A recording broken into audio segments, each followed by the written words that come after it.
రెండవది మనం అందరం కలిసి చదువు. మారు మనసు పొందుటకు నేను దానికి సమయం ఇచ్చిన కానీ అది తన జాగ్రత్తలను విడిచిపెట్టి మారు మనసు ఉండగలదు. ఒకసారి అందరూ చదువుదాం. మారు మనసు పొందుటకు నేను దానికి సమయం ఇచ్చాను కానీ అది తన జాగ్రత్తలను విడిచిపెట్టి మారు మనసు ఉండగలదు. ప్రార్థన చేసుకుందాం. పరిశుద్ధమైన తండ్రి, పరిశుద్ధ స్తోత్రాలు మన పాశ్చాత్య వస్తున్నాం. అది ఆ సమయంలో వేసిన మాటలు స్తోత్రాలు ప్రభావ దేవులను ప్రార్థించము. నేను స్థుతిస్తా, సజీవుడు సజీవులే కదా నేను స్థుతిస్తాను.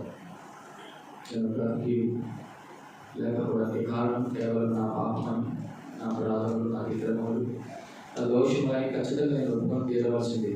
ఎందుకంటే నేను పాపము చేయలేదని, నాలో పాపము లేదని చెప్పుకున్నవాడు వాక్యమును అబద్ధముగా చేసిన వాడు వద్దని మొదటి యోహాను రాసిన పత్రికలో మొదటి అధ్యాయంలో మీరు మాట్లాడుతూ వచ్చారు.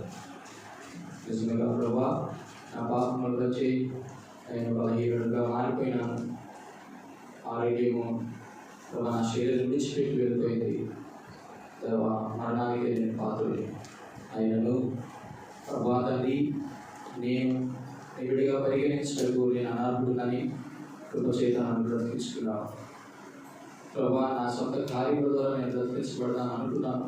కానీ నా నీతి కార్యాలని కూడా పీడితులతో సమావేశి ఏ నీతిని నాకు అనుగ్రహించావు. ప్రభా తండ్రి, ఏ మాట ద్వారా అయితే ఆయన నేను పాపాన్ని మూటగొట్టుకున్నానో ఆ మాటలన్నీ కూడా పక్కకు తీసి ఈ వాక్యం చేత నన్ను బ్రతికించారు. ప్రభా, నువ్వు ఏ దేవుడు బట్టి ఉన్నవాడు అన్న నామం కలిగినటువంటి ఈ దేవుడు నేను తెలుసుకోలేకపోయాను. ఆయన ప్రభా, నేను ఎదిగితే నాకు కనపడలేదు. కానీ ఎందుకంటే నేను పాపిని, మీరు పవిత్రులు. నేను చీకటిలో ఉన్నాను, మీరు వెలుగులో ఉన్నారు. నేను మరణంలో ఉన్నాను, మీరు జీవంలో ఉన్నారు. జీవాధిపతి అటువంటి నా దేవుడే, నా సృష్టికర్త కాబట్టి లోకంలోకి వచ్చి నా వెతుకొట్టు వచ్చి జీవాన్ని అనుగ్రహించారు. కాబట్టి నీకు రక్షకుడు అయితే నిజమే ప్రభావాన్ని రక్షించిన నీ నామము రక్షణ ప్రాముఖ్యంగా ఇవన్నిటికీ ఒకటే కారణం. ప్రభావం నన్ను ప్రేమించారు. ఈ ప్రేమని నేను వర్ణించలేదు. ఎందుకంటే నా మీద మరణం ఏలుబడి చేస్తున్నప్పుడు అంత మరణానికి సరిసాటైంది ఏదైనా ప్రపంచం ఉంది అంటే అది ఒక నీ ప్రేమే. ఆయన ఆ ప్రేమ ద్వారా, ఆ మహాప్రేమ ద్వారా నన్ను రక్షించారు. ఈ దైనికల ఆయన ఈ యొక్క జీవం కొరకు, సాధనాల కొరకు వందనస్తున్నాయి. మరొకసారి ప్రభావ మీరు నన్ను బ్రతికించినారు. ఈ బ్రతుకు నీకు ఇంపుగా ఉండాలని ప్రభు మీరు ఆశిస్తూ ఉన్నారు. ఆయన ప్రభు అటు రీతిగా ప్రభు నేను బ్రతకడానికి ఇక ఆయన మరొకసారి వాళ్ళలో చేయడానికి వస్తుండగా నన్ను మమ్మల్ని మా అందరినీ కూడా ఆయన మీరు ఆయన మరొకసారి కృష్ణాల గురించి మా మధ్య వచ్చిన వాళ్ళని బట్టి వందనస్తులమై ప్రభావం సాధించుకోవడానికి కృష్ణాల గురించి వివిధమైన రీతిలో వాళ్ళలో చేయడానికి వాళ్ళను కూర్చోవడానికి నేను స్వీకరించడానికి సాక్ష్యం సంస్థమైన మహిమలంతా ప్రభావం మీకు ఆలోచిస్తూ వేసుకొస్తున్నామని అడిగి వచ్చినాం.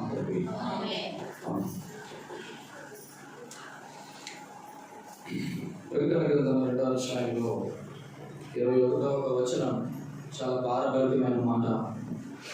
మారు మనసు పొందుటకు నేను దానికి అవకాశము చిత్తులు కానీ అది తన జాగ్రత్తను విడిచిపెట్టి మారు మనసు. ఈ మాట చాలా భయంకరమైన మాట. కానీ చాలా రకాలైనటువంటి వ్యవహారం ఇందులో ఉందని మనం గమనించాలి. త్వరగా మీరు ఇంటికి వెళ్ళిపోదురు. దయచేసి చక్కగా ఆలోచించండి. త్వరగా విడిచిపెట్టడానికి ప్రయత్నం చేస్తాను. ఎందుకంటే చాలా త్వరగా దేవుడు నడడానికి వచ్చినారు. దేవుడు మందిరం వచ్చినటువంటి వారిని త్వరగా విడిచిపెడతాను. దేవాది దేవుడు ఈ మాట చెప్పడానికి ముందుగా ఆయనకి కొన్ని రకాలైనటువంటి పేర్లు ఆయనకు ఆమోదించబడ్డారు. దేవదేవుడు ఇక్కడ ప్రతి ఒక్కరికి కూడా చాలా విభిన్నమైన కోణాలు దర్శించాలని ఆశపడతాడు. మారు మనసు పొందడానికి నేను దానికి సమయం ఇచ్చాను, కానీ తన జాగ్రత్తను విడిచిపెట్టి మారు మనసు. అది మాట చాలా కఠినమైన మాట. దయచేసి మనలో ఎవరైనా ఉన్నారేమో, ఎందుకో దేవుడు నాకు ఈ తలాపు ఇవ్వడం పేరుతో ఉద్దేశం ఏంటో దయచేసి గమనించడం. చాలా జాగ్రత్తగా మనం పరిశీలించకపోతే మనకి ఈ మాటలో ఉన్న అంతరార్థం మనకు అర్థం కాదు. కాబట్టి ఎవరు ఈ దేవుడు ఈ మాట చెప్తున్నాడంటే చూడండి, ఒక 3 మాటలు జ్ఞాపకం చేసుకున్నాం. మనకు తెలిసిందే ప్రకటన గ్రంథం 1వ అధ్యాయం, క్షమించాలి, ఇర్మియా 42వ అధ్యాయం 5వ వచనం. ఇర్మియా గ్రంథం 42వ అధ్యాయం 5వ వచనం.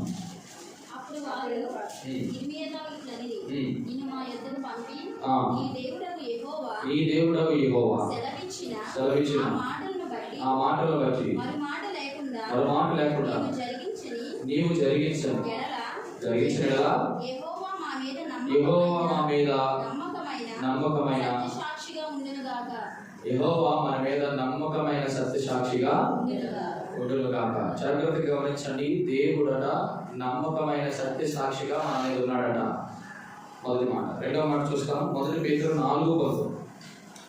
1 పేతురు 4:19. కాబట్టి దేవుని యొక్క చిత్త ప్రకారం బాధపడువారు సత్ప్రవర్తన కలిగిన వారై నమ్మకమైన సృష్టికర్త మార్పులను అప్పగించుకోండి. నమ్మకమైన సృష్టికర్త. మూడవది హోషేయ గ్రంథం 11వ అధ్యాయం 12వ వచనం. హోషేయ గ్రంథం 11వ అధ్యాయం 12వ వచనం.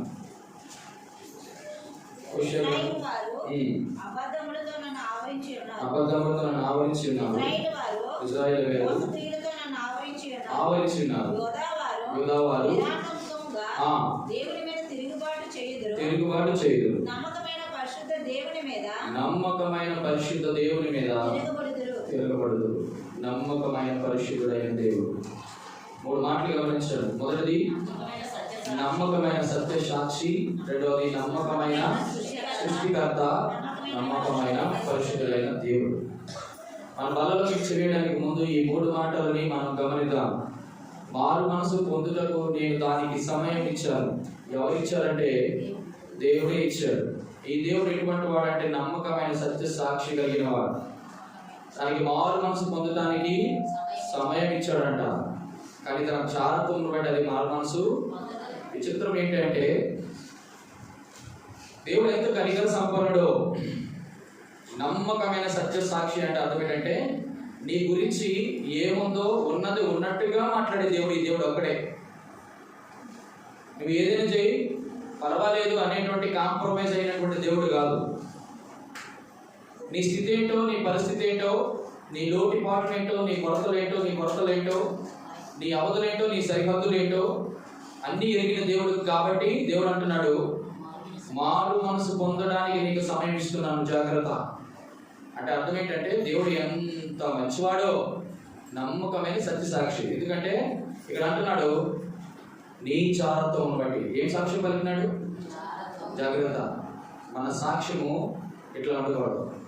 రెండవది నమ్మకమైన సత్యసాక్షి తర్వాత నమ్మకమైన నీ సృష్టికర్త. ఎటువంటి వాడంటే చాలా జాగ్రత్త ఆలోచించండి. దేవుడు మాత్రమే నేను పుట్టించినాడు కాబట్టి నీ లోటుపాట్లు అన్నీ తెలుస్తాయి. కాబట్టి దేవుడు ఏమిస్తాడంటే నీకు మీద సాక్ష్యం పలకడమే కాదు, నీకు సమయం కూడా ఇస్తాడు. మీకు అర్థమైంది నేను చెప్పింది? జాగ్రత్తం అనేది దేవుడు మన మీద చేస్తున్న సాక్ష్యం. రెండోది సృష్టి కాదు. రెండోది ఏంటి?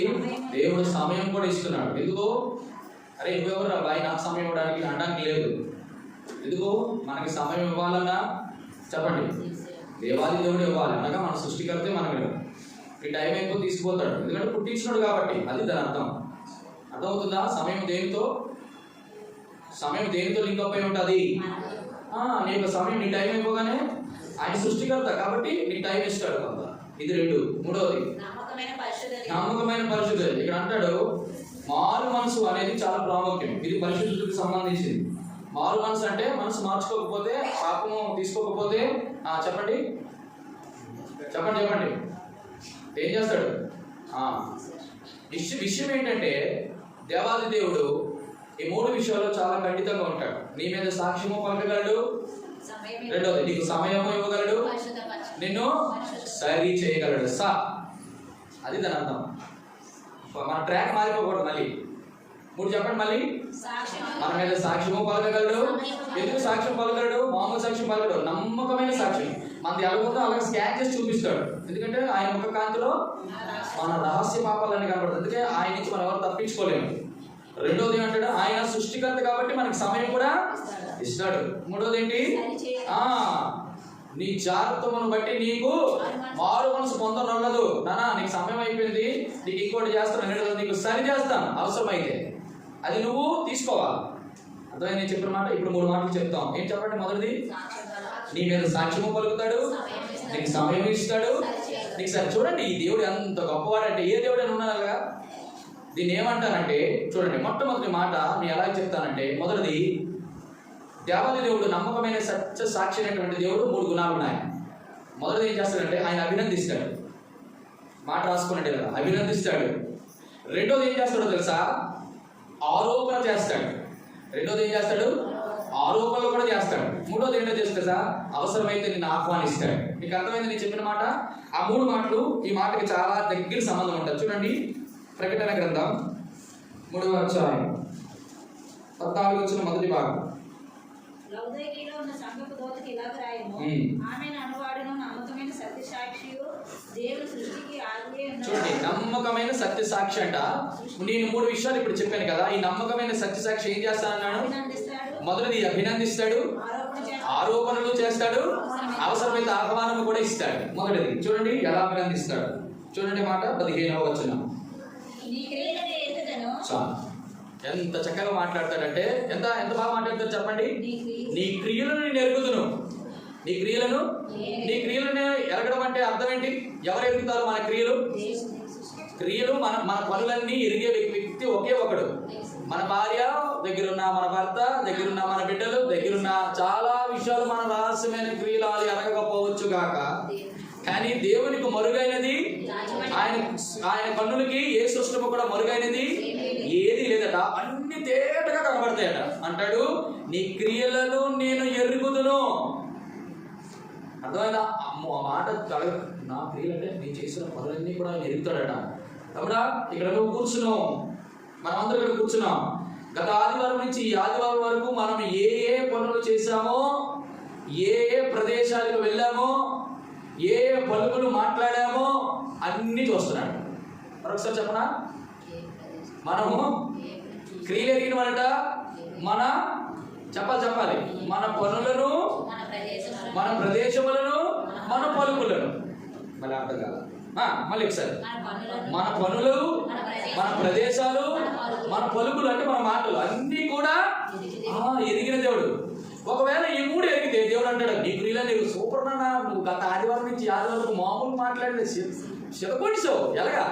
మామూలుగా చితకొట్టలేదు, అంత చక్కగా మాట్లాడారన్న, అభినందిస్తాడట. రెండోది ఏంటట? ప్రదేశంలో కొన్ని ప్రదేశాలు, మనం ఎన్నకొన్న ప్రదేశాలు కొన్ని ఉంటాయి కదా, కొన్ని ప్రదేశాలు ఉంటాయి. ఏదన్నా కొన్ని మాటలు కొంచెం గట్టిగా ఉన్నా మనం తీసుకొని సరి చేసుకొని బలలో తీసుకుందాం. కొన్ని ప్రదేశాలు ఉంటాయి, ఆ ప్రదేశాలకి దేవుని బిడ్డలు చెప్పండి, మారు మనసు పొందిన వాళ్ళు, బాప్తిసం తీసుకున్న వాళ్ళు, ప్రభువునందు విశ్వసించిన వారు, కృపచేత బ్రతికించబడిన వారు, నామము ఎరిగిన వారు, నీతిమంతులుగా తీర్చబడిన వారు, చెప్పండి, వాక్యం చేత భద్రపరచబడిన వారు, పరిశుద్ధపరచబడిన వారు, ఆయన మహాప్రేమ చేత బ్రతికించబడిన వారు అందరూ కూడా ఉండవలసిన ప్రదేశాలు కొన్ని ఉన్నాయి, ఉండకూడని ప్రదేశాలు ఉన్నాయి. మనం ఏంటంటే కొన్ని ప్రదేశాలు వెళ్ళకూడని ప్రదేశాలకు మనం వెళ్తుంటాం. అందులో మొట్టమొదటి ప్రదేశం చెప్పండి. ఏమో ఉన్నారో లేదో తెలియదు, మనం చూడకూడని, ఉండకూడని, చేయకూడని ప్రదేశాలు కొన్ని ఉన్నాయి. దయచేసి అది మీకే తెలియాలి, నాకు తెలియదు. దేవుడు ఏం మాట్లాడమంటే అది మాట్లాడతాడు. మొదటిది చెప్పండి. మొదటిది చెప్పాను నేను. ఎప్పుడు కూడా 3 విషయాలు ఇప్పుడు గుర్తుంచుకోవాలి. మీ దగ్గర నుంచి నాకు రిప్లై ఉంటే నా దగ్గర నుంచి మీకు సప్లై ఉంటుంది. అప్పుడు మనం అందరూ కూడా దాన్ని అప్లై చేసుకోవచ్చు. పనులు, ప్రదేశాలు, మన మాటలు కూడా, మాటలు అయిపోయి, ప్రదేశాలు అయిపోయి, ఇంకోటి కాబట్టి ఇవన్నీ కూడా ఇదేంటట, ఒకవేళ మన పనులు బాగుంటే, రెండోది మన పలుకులు బాగుంటే, మనం వెళ్ళే ప్రదేశాలు బాగుంటే దేవుడు అంటే అభినందిస్తాడు. ఎలా అంటారు తెలుసా? అలా నమ్మకమైన నా మంచి దాసుడా, నా మంచి దాసుడా. ఇది అభినందన. రెండోది ఆరోపణలు ఏంటి తెలుసా? ప్రకటన గ్రంథం 15వ వచనం. నీ క్రియలను నేను చల్లగా ఎంత గౌరవమైన మాట. ఈ మాట వినేకరించేస్తే బాగుంది అనిపిస్తుంది. ఏంటట? నువ్వు చల్లగానైనను లేవు. చెల్లి తొందరపడతా, నువ్వు సూపర్ ఎక్స్ప్రెస్ లోకి వెళ్ళిపోతే నేను పట్ట తగ్గిపోతాను. నీవు చల్లగానైనను వెచ్చగానైనను లేవు. నీవు ఉండిన మేలు నీవు వెచ్చగానైనను ఉండగా. నాకు గొప్ప విచిత్రమండి, ఒకే స్టేట్మెంట్ ని 3 రకాలుగా చెప్పాడు. ఒకే మాటని 3 రకాలు. మొదటి మాట ఏంటట? మొదటి నీవు లేవు, కన్ఫర్మ్ చేసేసాడు. రెండోది నీవు వెచ్చగానైనను చల్లగానైనను ఉండిన మేలు అంటాడు. మొదటిది లేదంటాడు, ఉంటే మేలు అంటాడు. మూడోది నీవు వెచ్చగానైనా చల్లగానే ఉండగా. 3 దీని చాలా పెద్ద ప్రసంగం కాబట్టి నేను పొడిగించను. కాబట్టి రెండోది ఏంటంటే, దేవుడు ఏంటంటే అభినందించడమే కాదు, ఆరోపణలు కూడా చేస్తాడు. అమ్మమ్మ వినండి, ఆరోపణలు ఎవరు చేస్తారు? ఎందుకు ఆరోపణలు చేస్తాడని చెప్పాను. ఆయన నమ్మకమైన సత్య సాక్షి ఉన్నట్టు చెప్పేస్తాడు. నువ్వు బాగా ఉంటే అభినందిస్తాడు, తేడా ఉంటే వరకు నీ మీద ఆరోపణలు కొడుతుంది. నా మీద ఎందుకు ఆరోపణలు చేస్తామంటే, నాయన నువ్వు ఎచ్చగానని చల్లగానను లేకపోతుంది. 2 ఉండిన మేలు అంటాడు. 3 ఉండకా అంటాడు. ఆయన మాటలు చాలా తిప్పి అదే మాట తిప్పి చెప్తాడు. చాలా జాగ్రత్త ఆలోచించాలి. 3 మాటలు. మొదటి అభినందిస్తాడు, 2 ఆరోపిస్తున్నాడు. దేవాది దేవుడు ఎంత గొప్పవాడంటే ఆహ్వానం కూడా ఇస్తాడు. చూడండి 20వ వచనం. ఇదిగో నేను తలుపునద్ద నుండి అడుగుతున్నాడట, ఎవడైనను నా స్వరం విని తలుపు తీస్తే వచ్చి నేను అతనితో నేను కూడా ఏమంటాడంటే ఆహ్వానం అంటాడు. భోజనానికి ఏం చేస్తాం మనం? ఏ ఆహ్వానం అంటే దేవుడు అక్కడ ఆహ్వానించాడు. అక్కడే మన భోజనం ఉంది, మన విందు ఉంది. ఈరోజు నీ నా జీవితంలో దేవుని చేత అభినందించబడిన వారమా, దేవుని చేత ఆరోపణలు కలిగిన వారమా, దేవుని యొక్క ఆహ్వానాన్ని పొందుతున్నాం. ఒక వ్యక్తి ఈరోజు నేను మన జీవితంలో దేవుని యొక్క ఆహ్వానాన్ని పొందుకోవాలంటే ఆరోపణలు మనం తీసుకోవాలి. ఆరోపణలు తీసుకోవాలంటే దేవుని చేత చెప్పండి, ఆరోపణలు ఎవరు చేయగలరంటే అభినందించగలిగిన వారే చేయాలి. మీకు అర్థం నేను చెప్పినమాట, ఎవరు పడితే ఆరోపణలు చేయకూడదు. నువ్వు ఇదా కాదు వదలండి. ఏ రోజైనా అభినందించడం తెలుసా? మంచి పని చేశారనుకో, దేవుని మందిరం పని చేశారు, చెల్లి ఎంత చక్కగా చేశారా, నువ్వు లేకపోతే బహుశా ఈ పని అవ్వకపోవచ్చు. ఎప్పుడైనా అభినందించడం మన చేతనైనా మన నోటి ద్వారా మనమే అభినందించడం, కానీ ఆరోపణలు మాత్రం వేసేస్తాం మూటలుగా. అవునా కదా?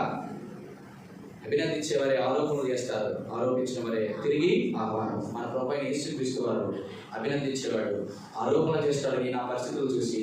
రెండోది మూడోది ఆహ్వానం కూడా చేస్తాడు. ఇది మొదటి మాట. రెండో మాట వెళ్దాం. చెప్పండి. నమ్మకమైన సృష్టికర్త ఏం చేస్తాడు?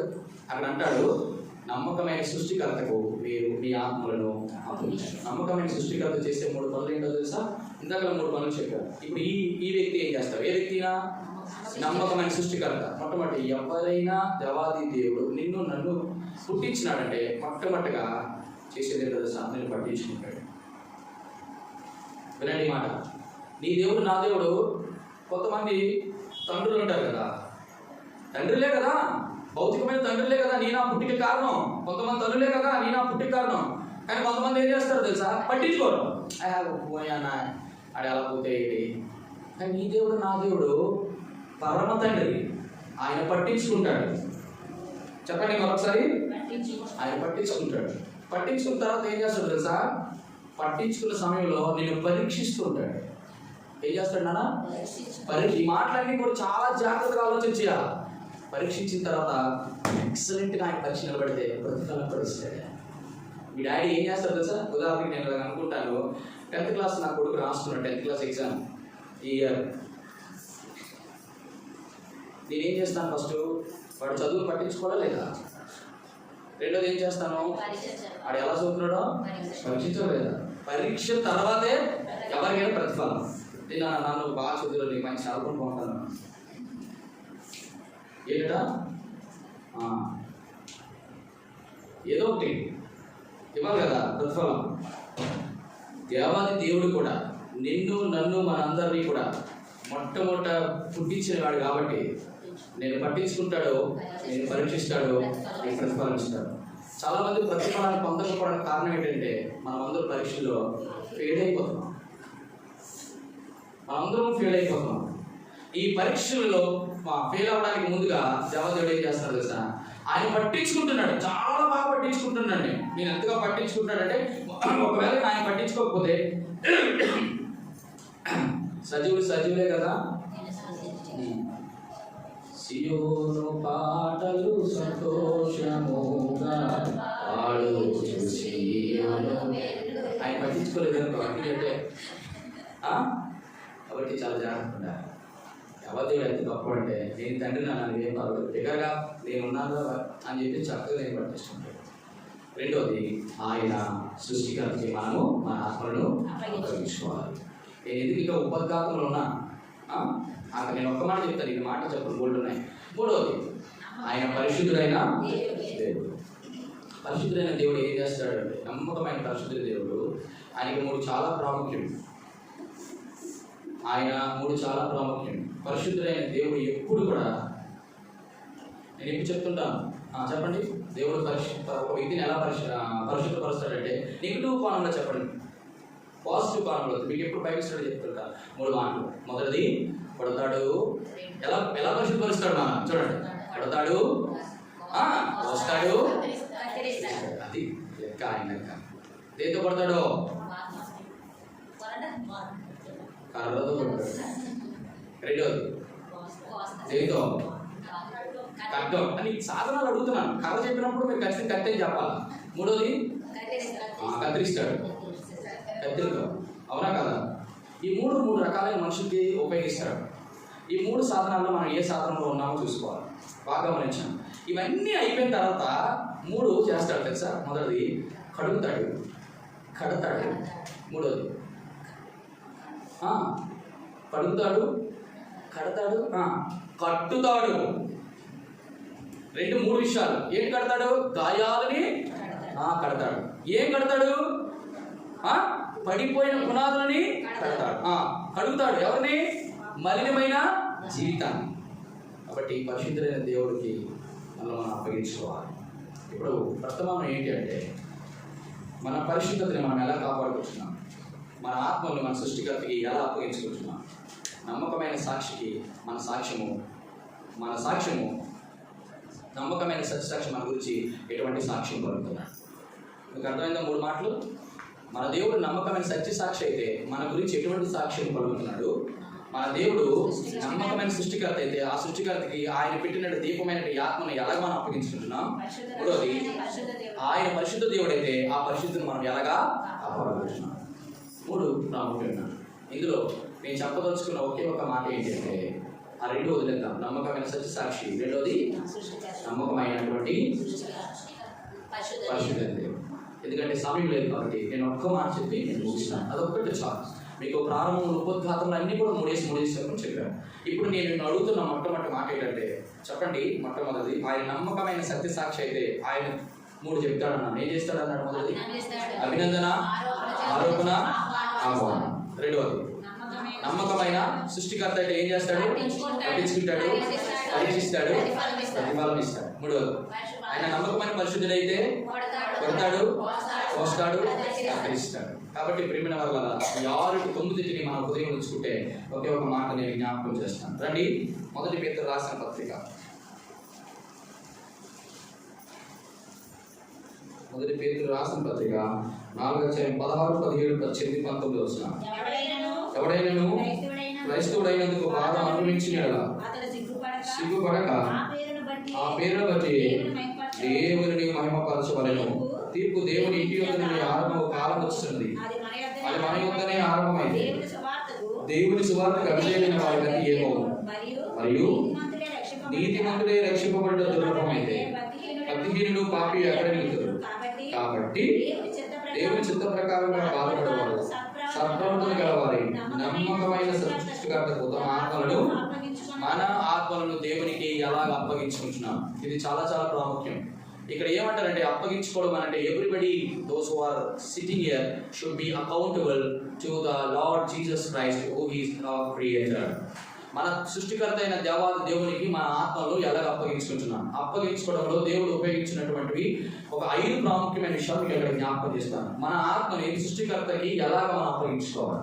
మొదటి మాట చూడండి, 16వ వచనం.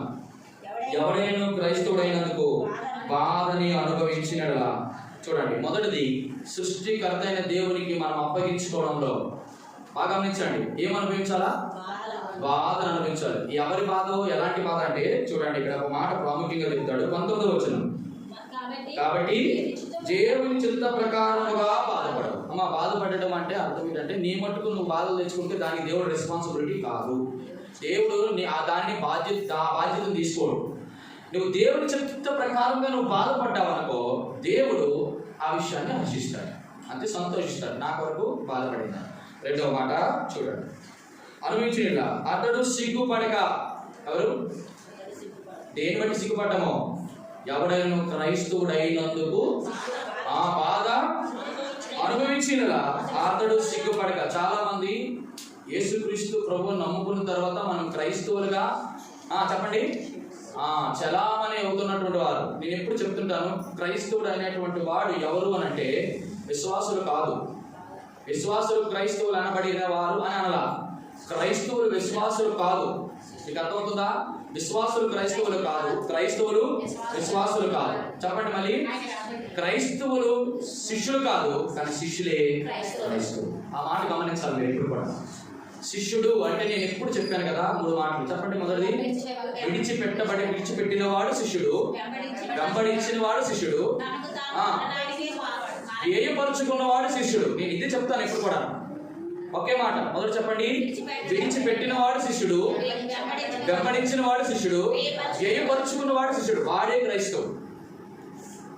మీకు అర్థమైంది నేను చెప్పిన మాట? చెల్లి, అర్థమవుతుందా? ఇప్పుడు ఒక మాట, మనము క్రైస్తవుడు అయితే మనం బాధ అనుభవిస్తే, అంటే నీ బాధ బాగా గమనించండి, నీ బాధ దేవుని చిత్త ప్రకారంగా దేవుడు ఎలా అనుమతిస్తాడంటే, మొట్టమొదటి నువ్వు క్రైస్తవుడు అన్నమాట. ఎంతమంది క్రైస్తవులు ఇక్కడ? ఎంతమంది క్రైస్తవులు? దయచేసి మీ చేయి చూపించండి. అన్న నేను క్రైస్తవుడిని అన్నాడు. అదేంటి అర్థం లేదు, ఎవరు ఎత్తలేదు అంటే మీరు శిష్యులు కాదనమాట అర్థం. శిష్యులు కాదంటే మనం ఏర్పరచుకోవడం లేదు, విడిచిపెట్టడం లేదు, వెంబడించడం లేదని అర్థం. అయ్యో, నేను 5 పాయింట్లు 1 పాయింట్ దగ్గర ఉండిపోయి మనం అంటే దాని అర్థం ఏంటంటే మనం ఎవరు బాధ అనుభవించడం లేదని అర్థం. ఎవరికైనా బాధలు ఉన్నాయి ఇక్కడ? ఒకరు బాధపడితే అప్పుడు బాధ, కుటుంబ బాధ, భర్త బాధ, భార్య బాధ, ఆ బాధ, ఈ బాధ, ఇవి చెప్పకండి. దేవుని చిత్త ప్రకారంగా నువ్వేమైనా, నేనేమే, మనం ఏమైనా బాధపడినామా? బాధపడిన వాడు ఎవరంటే క్రైస్తవుడే. క్రైస్తవుడు ఎవరంటే శిష్యుడే. ఆ శిష్యుడు ఎవరంటే తను తాను ఏర్పరచుకున్నవాడు, దేవుని కొరకు విడిచిపెట్టిన వాడు, దేవుని వెంబడించాడు. బాగా గమనించండి, ఈ 3 మాటలని మీకు ఇలాగ జ్ఞాపకం చేస్తాను. వ్యయపరచుకోకుండా చెప్పండి, వ్యయపరచుకోలేకుండా నువ్వు విడిచిపెట్టలేవు, విడిచిపెట్టకుండా ఆయన వెంబడించలేవు. అర్థమవుతుందా? ఇప్పుడు 3 మాటలు. దేవుని కొరకు ఏం వ్యయపరచుకున్నాం మనం?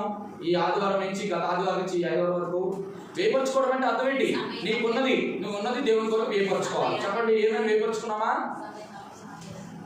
వ్యయపరచుకున్నది దేవదేవుడు నీకు ఇచ్చిన ఒక అమూల్యమైనది ఏంటంటే సమయమే. సమయం దేవుని కొరకు ఏమైనా వ్యయపరచుకున్నామా? సమయాన్ని ఎక్కడ వ్యయపరచుకోవాలి? 3 కొరకే వ్యయపరచుకోవాలి. మొదటిది దేవుని వాక్యం చదవడానికి, ధ్యానించడానికి, ప్రార్థన చేయడానికి, దేవుని సన్నిధికి రావడం కాదు. ఈ 3 విషయంలో ఎంతమంది మనము వ్యయపరచుకున్నారని చెప్పవలసిన వారు ఉన్నారు? నేను చెప్పాను, మొట్టమొదటి నమ్మకమైన సత్యసాక్షి అభినందిస్తాడు, ఆరోపణలు చేస్తాడు, ఆహ్వానిస్తాడు. ఇందులో ఏ కేటగిరీలో ఉన్నాం మనం? అభినందన, ఆరోపణ, ఆహ్వానమా?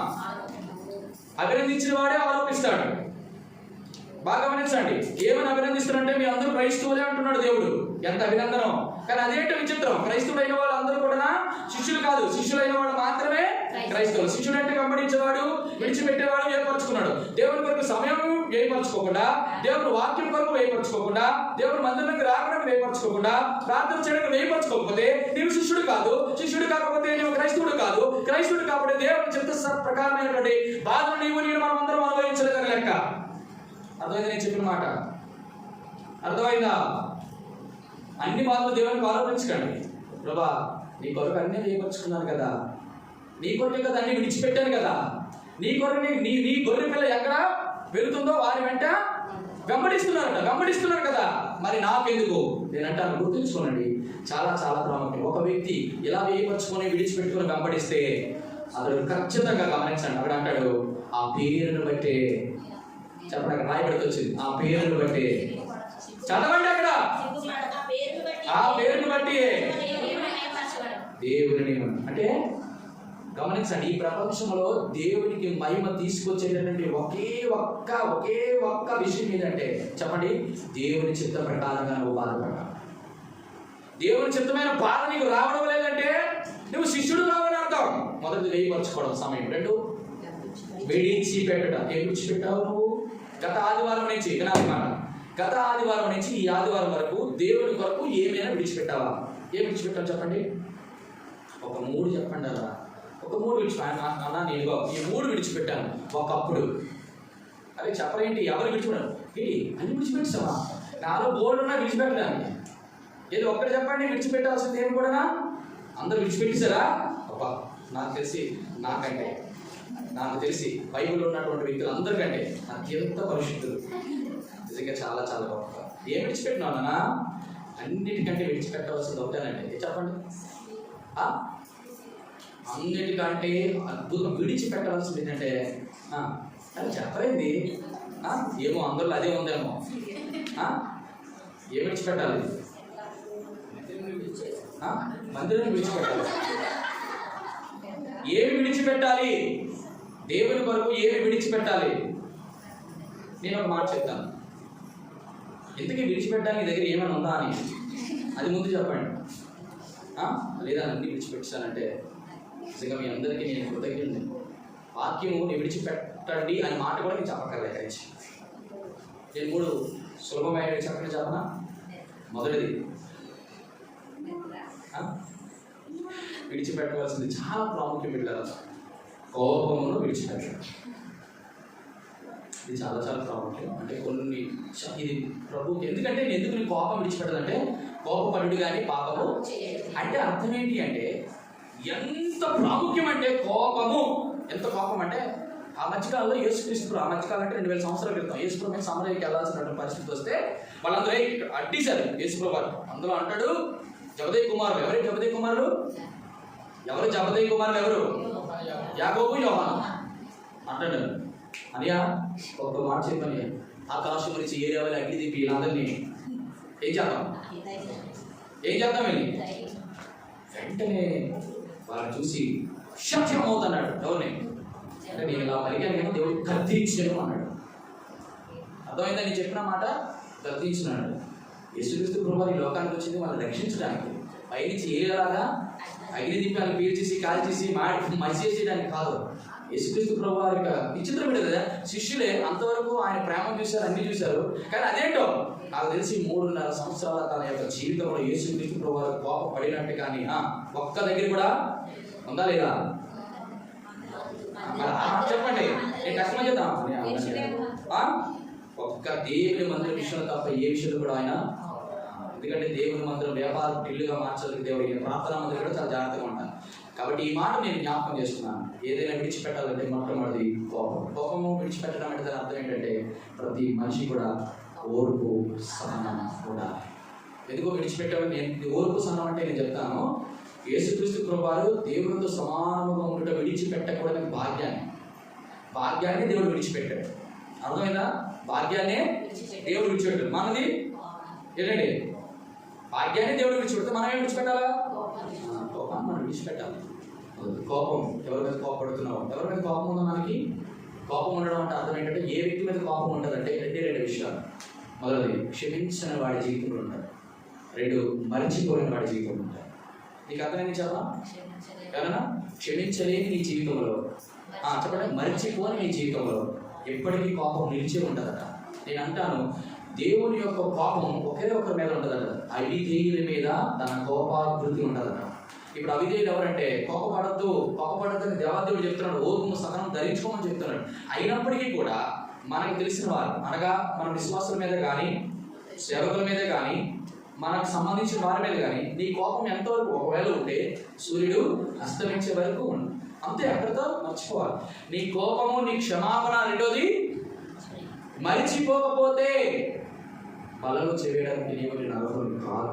ప్రభుని అడుగుతాం, ప్రభా నేను కొంతమందిని నేను క్షమించలేకపోతున్నాను, కొంతమందిని నేను చెప్పండి మర్చిపోలేకపోతున్నాను. ఏ మర్చిపోవడం? కొంతమంది ఆయన మర్చిపోలేను. నా జీవితం అంతా ఆయన కళ్ళు తెరిచిన ఆయనే, కళ్ళు మూసిన ఆయన. కళ్ళు మూసిన ఆయనే, కళ్ళు తెరిచిన ఆయన, నడిస్తే ఆయన, అన్నీ కూడా ఆయన.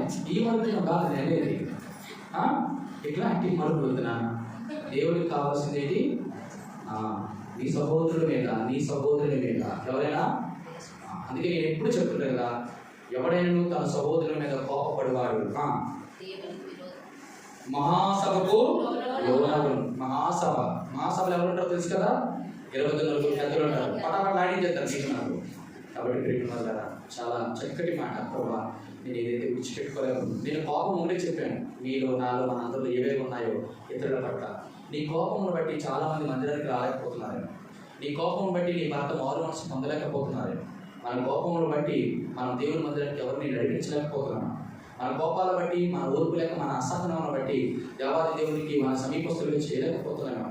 పరీక్షించుకుందాం. దేవా, నా కోపాన్ని బట్టి నీకు క్రైస్తవులుగా పిలవబడి చాలా మంది అవుతున్నాను, కానీ ఎంతో మంది ఆత్మని మందిరానికి రాకుండా బహుశా నా కోపమే దానికి తార్కాణం అయితే దాన్ని తీసివేయడం ప్రభావం అడుగుతాం. ప్రభు వేయపరచుకోవాలి, సమయం విడిచిపెట్టాలి కోపం. మూడోది వ్యవహరించాలి. ఎక్కడికి వ్యవహరించాలి?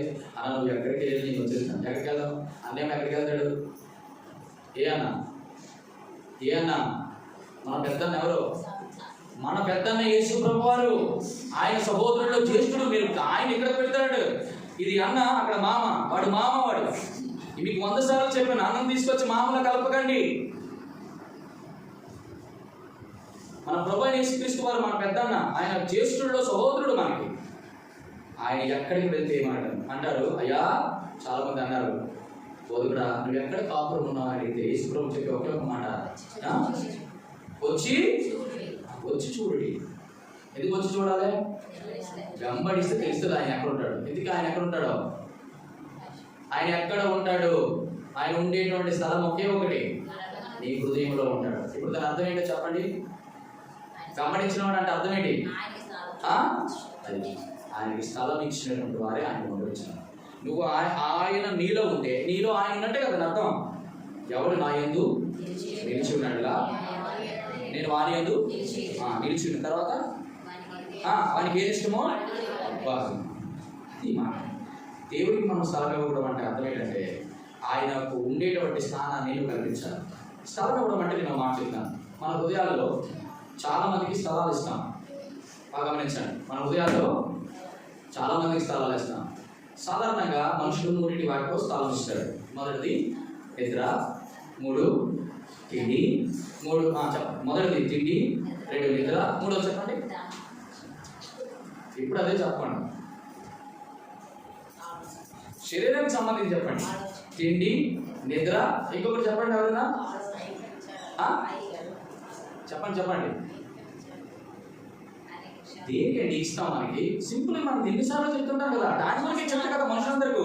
తిండి కోసం, నిద్ర కొరకు, ఏం ధరించుకుందామా, ఏం తింటామా. అందుకే ఆ 3వ మాట పక్కన పెట్టాడు దేవుడు. కాబట్టి నేను చెప్పదలుచుకుంది ఏంటంటే మన జీవితంలో దేవుని కొరకు స్థానం ఇస్తే ఈ 3 కొరకు ఎక్కువ స్థానం ఇవ్వము. అంటే తినకూడదు, పడుకోకూడదు, ధరించకూడదని దేవుడి ఉద్దేశం కాదు. దేనికి ఎక్కువ ప్రయారిటీ ఇస్తున్నాం? నిజంగా దేవుడి హృదయంలో ఉంటే ఈ వస్త్రధానికి, ఈ తిండికి, ఇద్దరికి ఆయన అంటాడు, నా ప్రాణము పోవునంతగా నన్ను నేను వేయపరుచుకున్నాడు. ఎవరో ఫస్టైనా ఏ రోజు కూడా తన తిండి ఎప్పుడు తిన్నాడు, ఎప్పుడు పడుకున్నాడు, ఎప్పుడు తన బట్టలు ఎలాంటి బట్టలు. కొంతమంది అంటాడు, అయ్యా తిమోతి, నేను సరిగ్గా చచ్చిపోతున్నాను, ఒక రగ్గు ఉంటే దొరుకుతుంటే కొంచెం తీసుకురా ఆయన, చరసాల్లో ఉన్నాను అంటాడు. అంటే తన వస్త్రాలు కూడా. నేను అంటాను, మన ప్రభు యొక్క వాక్యములో తెలియదనము లోతుగా వెళ్ళిపోతే మన ప్రభువును బాగా అర్థం చేసుకుంటే, నేను బాగా గమనించండి, తమ దేవుని ఎరుగు వారు బలం కలిగి గొప్ప కార్యం చేయడంలో దేవుడిని 3 రకాలుగా మనం ఎప్పుడు ఎరగాలి. 3 రకాలుగా ఎరగాలి. మొదటిది చెప్పనా, జ్ఞానము ద్వారా దేవుడిని ఎరగాలి. దేవుని జ్ఞానం ద్వారా. రెండోది దేన్ని బట్టి ఎరగాలో తెలుసా? మొదటిది జ్ఞానం ద్వారా, రెండోది అనుభవం ద్వారా ఎరగాలి. చాలామంది జ్ఞానం ద్వారా ఎరిగిన వాళ్ళు, అనుభవం ద్వారా ఎరిగిన వాళ్ళు బాగా గమనించండి, డిఫరెన్సెస్ చాలా ఉంటాయి. మూడోది దేన్ని బట్టి ఎరగాలి? మొదటిది జ్ఞానము, రెండవది అనుభవం, మూడోది చెప్పండి. ఎలా ఎరుగుతాం? మన ప్రభువైన యేసుక్రీస్తు అని చాలా మంది ఎరిగిన వారు ఉన్నారు. అందులో ఒక ఉన్నతమైన స్థితి జ్ఞానం ద్వారా ఎరగడం, అనుభవం ద్వారా ఎరగడం. మూడోది దేని ద్వారా మన ప్రభువైన యేసుక్రీస్తు అని ఎరగాలి? నేను చెప్పిన కూడా మీరు మర్చిపోతున్నారంటే ఇంకేం చెప్తాను నేను. నేను చెప్పానండి బైబిల్ స్టడీలో చాలాసార్లు, జ్ఞానం ద్వారా దేవుడిని ఎరగాల, అనుభవం ద్వారా దేవుడిని ఎరగాల, ఇంకా దేవుడిని ఎలా ఎరుగుతాం. పోనీ ఇశ్రాయేలు దేవుణ్ణి ఎలా ఎరిగినారు చెప్పండి? జ్ఞానం ద్వారా ఎరిగారా, అనుభవం ద్వారా ఎరిగారా, ఇంకో దాన్ని బట్టి ఎరిగారా? కాదు. ఇంకా దేవాదేవుని ఎలా ఎరిగారు?